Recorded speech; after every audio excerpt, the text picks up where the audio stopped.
ಆಧ್ಯಾತ್ಮ ದಾರಿಯಲ್ಲಿ ಹೋಗಬೇಕು. ಆಧ್ಯಾತ್ಮ ದಾರಿ ಅಂದರೆ ಏನು? ಆಧ್ಯಾತ್ಮ ದಾರಿಯಲ್ಲಿ ಎಲ್ಲವನ್ನು ಪಡ್ಕೊಳ್ಳೋ ಅಂಥದ್ದ, ಕಳ್ಕೊಳ್ಳೋ ಅಂಥದ್ದ? ಇದನ್ನು ವಿಡಿಯೋದಲ್ಲಿ ತಿಳ್ಕೊಳ್ತಾ ಹೋಗೋಣ. ಅಹಂ ಶ್ವೇತಾ ಯೋಗಿ. ಆತ್ಮ ನಮಸ್ತೆ ಎಲ್ಲರಿಗೂ.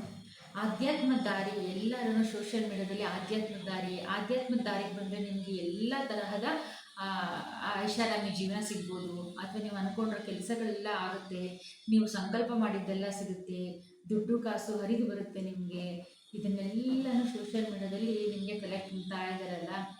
ಸತ್ಯ ಏನು ಅನ್ನೋ ಗೊಂದಲದಲ್ಲಿ ಎಲ್ಲರೂ ಹುಡುಕಾಡ್ದಲ್ಲೇ ಇದ್ದೀರಾ. ಮತ್ತೆ ಯಾವುದಾದ್ರೂ ಒಂದು ಕ್ಲಾಸಸ್ಗೆ ಹೋಗ್ತೀರಾ, ಮತ್ತೆ ಇನ್ನೊಂದೇನೋ ತಿಳ್ಕೊಳಕ್ಕೆ ಹೋಗ್ತೀರಾ. ಆಧ್ಯಾತ್ಮ ಅಂತಂದರೆ ಏನು ಹೇಳಿದ್ದಾರೆ ನಮ್ಮ ಕೃಷ್ಣ ಪರಮಾತ್ಮ ಗೊತ್ತಾ? ಆಧ್ಯಾತ್ಮ ದಾರಿಗೆ ಮೊದಲಿಗೆ ನಾವು ಆಧ್ಯಾತ್ಮ ದಾರಿಗೆ ಹೋಗಬೇಕಾದ್ರೆ ಮೊದಲಿಗೆ ಭಕ್ತಿ ಮಾರ್ಗದಲ್ಲಿ ಹೋಗಬೇಕು. ನಂತರ ನಮಗೆ ಕರ್ಮ ಮಾರ್ಗವನ್ನು ಸರಿ ಮಾಡ್ಕೋಬೇಕು. ನಂತರ ಯೋಗ ಮಾರ್ಗದಲ್ಲಿ ನಮ್ಮನ್ನು ನಾವು ಶಿಸ್ತುಬದ್ಧವಾಗಿ ನಡೆಸ್ಕೋಬೇಕು.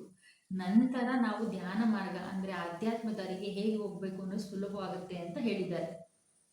ಏನಿದು ವಿಶ್ಲೇಷಣೆ? ಯಾಕೆ ಇದನ್ನು ಆಧ್ಯಾತ್ಮ ಅಂದರೆ ನಾನು ಹೀಗೆ ಹೇಳ್ತಾ ಇದ್ದೀನಿ ಅಂತಂದರೆ, ನೀವು ಎಲ್ಲೆಲ್ಲೋ ಹೋಗಿ ಹುಡುಕಾಡಿ ಆಧ್ಯಾತ್ಮ ದಾರಿ ಇದು, ಕ್ರಿಸ್ಟಲ್ ತಗೊಳ್ಳೋದು ಆಧ್ಯಾತ್ಮ ದಾರಿನ, ಹಾಗಾದರೆ ಪ್ರತಿದಿನ ದೇವಸ್ಥಾನಕ್ಕೆ ಹೋಗೋದು ಆಧ್ಯಾತ್ಮ ದಾರಿನ, ಕೂತಿದ ತಕ್ಷಣ ಧ್ಯಾನ ಆಗೋಗಿದ್ರೆ ಎಲ್ಲರೂ ಯೋಗಿಗಳೇ ಆಗ್ಬಿಡ್ತಾ ಇದ್ರು.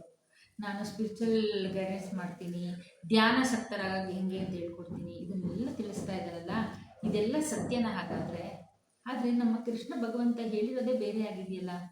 ನಮ್ಮ ಮೂಲವಾದ ನಮ್ಮ ಋಷಿಮುನಿಗಳು ಹೇಳಿರುವಂಥದ್ದನ್ನು, ನಮ್ಮ ಕೃಷ್ಣ ಪರಮಾತ್ಮ ಹೇಳಿರುವಂಥದ್ದನ್ನೆಲ್ಲ ಬಿಟ್ಟು ಅಲ್ಪ ಮನುಷ್ಯರು ಅವರಿಗೆ ಹೇಗೆ ಬೇಕೋ ಅದನ್ನು ತಿಳಿಸ್ತಾ ಇದ್ದಾರಲ್ಲ, ಅದನ್ನು ನಾವು ನಂಬ್ತಾ ಇದ್ದಿದ್ವಲ್ಲ, ನಮ್ಮ ಜನರು ನಂಬ್ತಾ ಇದ್ದಾರಲ್ಲ, ಅದಕ್ಕೆ ಬೇಜಾರಾಗಬೇಕಂತ ಅನ್ನಿಸ್ತಾ ಇದೆ ನನಗೆ. ಯಾಕೆಂದರೆ ಮೂಲ ಯಾರಿಗೂ ಬೇಡ ಇಲ್ಲಿ. ಅವರ ಇಚ್ಛೆಗೆ ಅವರು ದುಡ್ಡು ಮಾಡ್ಕೊಳ್ಳೋದಕ್ಕೋಸ್ಕರ, ಅವರು ಮಾರ್ಕೆಟಿಂಗ್ ಮಾಡ್ಕೊಳ್ಳೋದಕ್ಕೋಸ್ಕರ, ಅವರು ಮೀಡಿಯಾದಲ್ಲಿ ಹೆಸರು ಮಾಡೋದಕ್ಕೋಸ್ಕರ, ಅವರು ಫಾಲೋವರ್ಸ್ನ ಜಾಸ್ತಿ ಮಾಡ್ಕೊಳ್ಳೋದಕ್ಕೋಸ್ಕರ ನಮ್ಮ ಮೂಲ ವಿದ್ಯೆಯನ್ನು ಯಾಕೆ ಮರೆಸ್ತಾ ಇದ್ದಾರೆ ಅನ್ನೋದೇ ನನಗೆ ಬೇಜಾರು. ಎಲ್ಲರಿಗೂ ಆಸೆ ಇರುತ್ತೆ ಇಲ್ಲಿ ಮಾಡಲಿ, ಅದು ಕೂಡ ಒಂದು ಪ್ಲ್ಯಾಟ್ಫಾರ್ಮು, ಅದು ಒಂದು ವಿಷಯ. ಆದರೆ ಅದರಲ್ಲಿ ಸತ್ಯವನ್ನು ತಿಳಿಸ್ಲಿ. ಆಧ್ಯಾತ್ಮ ಅಂದರೆ ನಿಮಗೆ ಎಲ್ಲನೂ ಸಿಗುತ್ತೆ, ನೀವು ಅಂದ್ಕೊಂಡಿದ್ದೆಲ್ಲ ಸಿಗುತ್ತೆ. ವೈಯಕ್ತಿಕ ಜೀವನದಲ್ಲಿ ಸಮೃದ್ಧತ್ವವನ್ನು ನಾವು ಪಡ್ಕೊತೀವಿ, ದುಡ್ಡು ಕಾಸು ಹಣ, ಆಮೇಲೆ ನಮ್ಗೆ ಏನೇನು ಬೇಕು ಎಲ್ಲ ಸಿಗುತ್ತೆ ಅಂತ ಹೇಳ್ತಾರಲ್ಲ, ಅದು ಎಷ್ಟು ಸುಳ್ಳು ಗೊತ್ತಾ? ಭಗವಂತ ಹೇಳಿರೋದು ಮೊದಲಿಗೆ ನಮಗೆ ಭಕ್ತಿ ಮಾರ್ಗ ಅಂತಂದರೆ ಏನು ಅಂದರೆ, ಭಕ್ತಿ ಮಾರ್ಗ ಅಂತಂದರೆ ಭಗವಂತನಿಗೆ ನಮ್ಮನ್ನು ನಾವು ಸಮರ್ಪಣದಿಂದ ಎಲ್ಲವನ್ನೂ ಸಮರ್ಪಿಸ್ಕೊಳ್ಳೋದು ಅಂತ ಅರ್ಥ. ಅಂದರೆ ನಮಗೆ ಇವಾಗ ಏನೋ ಒಂದು ಕೆಟ್ಟದಾಗ್ತಿದೆ, ಭಗವಂತನ ಅನುಗ್ರಹ. ಏನೋ ಒಂದು ಒಳ್ಳೇದಾಗ್ತಿದೆ, ಭಗವಂತನ ಅನುಗ್ರಹ. ನನಗೇನೋ ಬೇಕು, ನನಗೇನು ಬೇಡ, ಏನೂ ಇರಲ್ಲ. ಭಗವಂತನ ಹೆಂಗೆ ಅಂದರೆ, ಭಕ್ತ ಸಿರಿಯಾಳ, ಕನಕದಾಸರು, ಪುರಂದರದಾಸರು, ನಮ್ಮ ದಾಸ ಪರಂಪರೆಯನ್ನು ನೋಡಿ ನಾವು ಭಕ್ತಿಯ ಮಾರ್ಗ ಕಲ್ತ್ಕೋಬೇಕು. ಹೇಗೆ ಎಲ್ಲವನ್ನು ಭಗವಂತನಿಗೆ ಅರ್ಪಿಸಿ, ಊಟ ಕೊಟ್ಟರೆ ನನ್ನ ಭಗವಂತ, ಇಲ್ಲ ಅಂದರೆ ನನ್ನ ಭಗವಂತನಿಗೆ ಗೊತ್ತಿಲ್ಲ, ನನಗೆ ಊಟ ಕೊಟ್ಟಿಲ್ಲ ಅನ್ನೋಷ್ಟು ಸಮರ್ಪಣೆ ಭಾವದಲ್ಲಿ ನೀವು ಇರ್ತೀರಾ? ಆಗುತ್ತೆ ಈ ಜಗತ್ತಿನಲ್ಲಿ? ಸಾಧ್ಯನಾ? ಇದ್ದರೆ ಅವರಂತಹ ಪರಮ ಸುಖಿಗಳು ಬೇರೆ ಒಬ್ಬರು ಇರೋದಕ್ಕೆ ಸಾಧ್ಯನೇ ಇಲ್ಲ ಪ್ರಪಂಚದಲ್ಲಿ.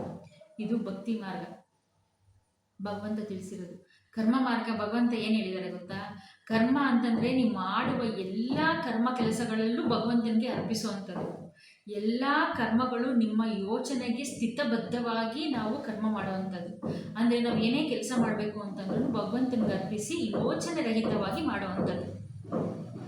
ಯಾವುದೇ ಯಾರಿಗೂ ಕೆಟ್ಟು ಬಯಸ್ತೇನೆ, ಯಾರಿಂದಲೂ ದ್ರೋಹ ಮಾಡ್ದೇನೆ, ಯಾರ ಜೀವನದಲ್ಲೂ ನಾವು ತೊಂದರೆ ಮಾಡ್ದೇನೆ, ಯಾರಿಗೂ ನಾವು ಯಾವುದೇ ಎಕ್ಸ್ಪೆಕ್ಟೇಷನ್ಸ್ ಇಲ್ಲದೇನೆ, ಯಾವುದೇ ತರಹದ ನಮಗೆ ಜೀವನದಲ್ಲಿ ಅವರಿಂದ ಏನೋ ಬೇಕು ಅದಕ್ಕೆ ಮಾಡ್ತಾ ಇದ್ದೀನಿ ಅಂತ ಇಲ್ಲದೇನೆ ನಿಷ್ಕಲ್ಮಶವಾಗಿ ಯಾರು ಕರ್ಮವನ್ನು ಮಾಡ್ತಾರಲ್ಲ, ಅದು ಕರ್ಮದ ದಾರಿ. ನಂತರ ನಮಗೆ ತಿಳಿಸಿರೋದು ಯೋಗ ಮಾರ್ಗ. ಏನು ಯೋಗ ಮಾರ್ಗದಲ್ಲಿ? ಈಗೆಲ್ಲರೂ ಮಾಡ್ತಾರಲ್ಲ ಯೋಗಾಭ್ಯಾಸ, ಯೋಗ ಶಿಬಿರಗಳು, ಅದ ಯೋಗ?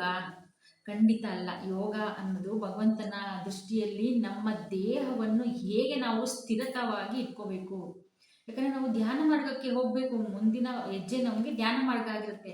ಅದಕ್ಕೆ ನಾವು ಆಸನ ಸಮೇತ, ಅಂದರೆ ಒಂದು ಜಾಗದಲ್ಲಿ ನಾವು ಎಷ್ಟು ಹೊತ್ತು ನಾವು ಕುತ್ಕೊಳ್ಳೋಕ್ಕೆ ಸಾಧ್ಯ, ಇದನ್ನೆಲ್ಲ ನಾವು ನಮ್ಮ ದೇಹಕ್ಕೆ ಟ್ರೈನ್ ಮಾಡೋವಂಥದ್ದೇ ಯೋಗ ಮಾರ್ಗ. ಅದು ಯೋಗಾಭ್ಯಾಸ ಮಾಡೋದ್ರಿಂದ ಅಲ್ಲ, ಸ್ಥಿರತೆಯಿಂದ ಬರುತ್ತೆ. ಇದು ನಮಗೆ ಭಗವಂತ ಹೇಳಿರುವಂತಹ ಯೋಗ ಮಾರ್ಗ. ನಮ್ಮ ಪತಂಜಲಿ ಮಹರ್ಷಿಗಳು ಹೇಳಿರುವಂಥ ಯೋಗ ಮಾರ್ಗ. ಈಗ ಬರ್ತಿರುವಂಥ ಎಕ್ಸಸೈಸ್ಗಳನ್ನ ಯೋಗ ಮಾರ್ಗದಲ್ಲಿ ಪತಂಜಲಿ ಸೂತ್ರದಲ್ಲಿ ಖಂಡಿತ ಹೇಳಿಲ್ಲ. ನೀವು ಪತಂಜಲಿ ಸೂತ್ರ ಓದಿಲ್ಲ ಅಂದರೆ ಯಾವಾಗಲಾದ್ರೂ ಟೈಮ್ ಸಿಕ್ಕಿದಾಗ ಓದಿ, ಒಂದು ಸ್ವಲ್ಪನಾದರೂ ಓದಿ, ಅದ್ರ ಬಗ್ಗೆ ಅರಿವು ನಿಮಗೆ ಗೋಚರ ಆಗುತ್ತೆ. ಒಳಗಡೆ ಇರುವಂತಹ ಜ್ಞಾನ ಚಕ್ಷುವಿನ ಸ್ಥಿರತೆ, ನಮ್ಮ ಮನಸ್ಥಿತಿಯ ಸ್ಥಿರತೆ, ನಮ್ಮ ಚಂಚಲವಾದ ಯೋಚನೆಗಳ ಸ್ಥಿರತೆ, ಇದೆಲ್ಲವನ್ನು ಸ್ಥಿರತೆಗೊಳಿಸುವಂಥದ್ದೇ ಯೋಗ ಮಾರ್ಗ ಅಂತ ಹೇಳಿರುವಂಥದ್ದು. ಇದನ್ನೆಲ್ಲ ಮಾಡಿದಾಗ ನಾವು ಚಿತ್ತದಲ್ಲಿ, ಕರ್ಮದಲ್ಲಿ, ದೇಹದಲ್ಲಿ ಎಲ್ಲವಲ್ಲೂ ನಾವು ಸ್ಥಿರತೆ ಕಂಡಾಗ ಮಾತ್ರ ನಾವು ಧ್ಯಾನ ಮಾರ್ಗದಲ್ಲಿ ಕುತ್ಕೊಳ್ಳೋಕ್ಕೆ ಸಾಧ್ಯ. ಈಗ ಹೋಗಿದ ತಕ್ಷಣ ನಾವು ಧ್ಯಾನಕ್ಕೆ ಕ್ಲಾಸಸ್ಗೆ ಸ್ಟಾರ್ಟಿಂಗ್ ಧ್ಯಾನ ಮಾಡ್ತೀವಿ, ಖಂಡಿತ ಸಾಧ್ಯ ಇಲ್ಲ. ನೀವು ಜಪಗಳನ್ನ ಮಾಡಿ, ದೀಕ್ಷೆ ತಗೊಳ್ಳಿ, ಗುರುಮುಖೇನ ಜಪಗಳೆಲ್ಲ ಮಾಡಿದಾಗ ನಿಮಗೆ ಆ ಶಕ್ತಿಯ ಅರಿವು ಆಗುತ್ತೆ. ನಂತರ ನೀವು ಆ ಧ್ಯಾನ ಮಾರ್ಗದಲ್ಲಿ ಶಕ್ತಿಯನ್ನು ನೀವು ನೋಡೋದಕ್ಕೆ ಸಾಧ್ಯ, ಆ ಅನುಭವಕ್ಕೆ ಪಡ್ಕೊಳ್ಳೋದಕ್ಕೆ ಸಾಧ್ಯ, ಆ ಅನುಭವ ಎಲ್ಲಿಂದ ಬರುತ್ತೆ ಅಂತ ತಿಳ್ಕೊಳ್ಳೋಕ್ಕೆ ಸಾಧ್ಯ. ನೀವು ಜಪ ಮಾಡ್ದೇನೆ, ನೀವು ದೀಕ್ಷೆ ತಗೊಳ್ದೇನೆ, ದೇವರುಗಳ ಮಂತ್ರಗಳ ಜಪ ಮಾಡ್ದೇನೆ ಧ್ಯಾನ ಸ್ಥಿತಿಗೆ ಹೋಗೋಕ್ಕಾಗೋದಿಲ್ಲ. ಇನ್ನೊಂದು ಸೂಕ್ಷ್ಮ ವಿಚಾರ ಏನು ಗೊತ್ತಾ, ಧ್ಯಾನ ಸ್ಥಿತಿ ನಾವು ಕೊನೆಯಲ್ಲಿ ಕೊಟ್ಟಿರೋದು ಭಗವಂತ ಈ ಎಲ್ಲ ಶಕ್ತಿಗಳನ್ನು ಹಿಡಿದಿಟ್ಕೊಳ್ಬೇಕಾದ್ರೆ ನಮಗೆ ಒಂದು ಅಧ್ಯಾತ್ಮದ ಶಕ್ತಿ, ತಾಯಿಯ ಅಥವಾ ನಮ್ಮ ಇಷ್ಟ ದೇವತೆಯ ಶಕ್ತಿ ನಮ್ಮ ಸುತ್ತ ಇರಬೇಕಾಗತ್ತೆ. ಇಲ್ಲಾಂದರೆ ತುಂಬ ವ್ಯತ್ಯಾಸಗಳು ನಮ್ಮ ಜೀವನದಲ್ಲಿ ಆಗತ್ತೆ. ನಾವು ಧ್ಯಾನದಲ್ಲಿ ಕುತ್ಕೊಳ್ಳೋಕ್ಕೆ ಆಗೋದಿಲ್ಲ. ಇದಕ್ಕೆಲ್ಲ ಕಾರಣ ನಮಗೆ ಗೊತ್ತಿಲ್ಲದೆ ನಾವು ಮೊದಲನೇ ಧ್ಯಾನ ಸ್ಥಿತಿಗೆ ಹೋಗಿರೋದೇ ಇದು ಕಾರಣ.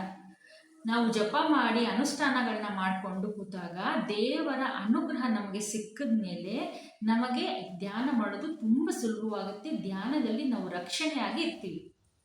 ಇದರ ಮುಂದಿನ ವಿಡಿಯೋದಲ್ಲಿ ಧ್ಯಾನಕ್ಕೆ ಯಾಕೆ ರಕ್ಷಣೆ ಸಿಗ್ತಾ ಇಲ್ಲ, ಧ್ಯಾನ ಯಾಕೆ ಶೂನ್ಯಾವಸ್ಥೆಗೆ ಹೋಗ್ತೀರಾ ಅಂತ ನಾನು ತಿಳಿಸ್ತೀನಿ. ಈಗ ಮಾರ್ಗಗಳನ್ನ ತಿಳ್ಕೊಳ್ಳೋಣ, ನಂತರ ನಾವು ಧ್ಯಾನ ಮಾರ್ಗಕ್ಕೆ ಹೋಗಬೇಕು. ಧ್ಯಾನ ಮಾರ್ಗವೇ ಅತ್ಯುನ್ನತವಾದ ಆಧ್ಯಾತ್ಮದ ಉನ್ನತಿಯ ದಾರಿ. ಆಧ್ಯಾತ್ಮ ಉನ್ನತಿಯ ದಾರಿ ಯಾವುದೇ ಒಂದು ಪಡೆದುಕೊಳ್ಳೋದು ಅಂತ ಅಲ್ಲ, ಎಲ್ಲವನ್ನು ಬಿಡುವಂಥದ್ದು, ಎಲ್ಲವನ್ನು ನಾವು ತ್ಯಜಿಸುವಂಥದ್ದು, ಯಾವುದೇ ಮೋಹವನ್ನು ಇಟ್ಕೊಳ್ದೇ ಇರೋವಂಥದ್ದು. ನಮ್ಮ ಹತ್ರ ಎಲ್ಲ ಇರುತ್ತೆ, ಆದರೂ ಅದರ ಯಾವುದೇ ವಸ್ತುಗತವಾಗಲಿ ಯಾವುದೇ ವ್ಯಕ್ತಿಗತವಾಗಲಿ ಅದರ ಮೇಲೆ ನಾವು ಮೋಹವನ್ನು ಸಂಪೂರ್ಣವಾಗಿ ಕಳ್ಕೊಂಡಾಗ ಮಾತ್ರ ಆತ್ಮನಮಸ್ತೆ.